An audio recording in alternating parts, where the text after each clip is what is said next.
So I guess probably the easiest one to start with is breast trends. That's your sort of main thing. You've been doing that for your whole career. Yeah. 10 years ago, I think, or even when you were on the podcast last time, you said that I think during around the GFC, there was a massive trend for bigger 450, 480 cc implants.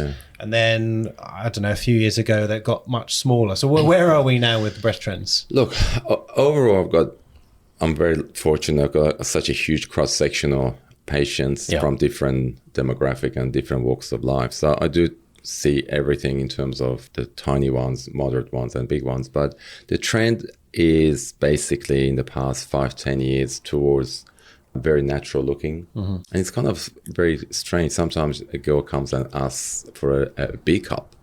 Like, it's crazy. This particular year, I've heard people in the consult say B cup. I was like, no, I don't want your cup size now. What is the desired cup size? She goes, I just want to go and look like I've got a padded bra. And people are wanting to undergo surgery just to get the padded bra look now. It's called the ballerina boob job, which the patients have taught me. So the ballerina look is now in trend.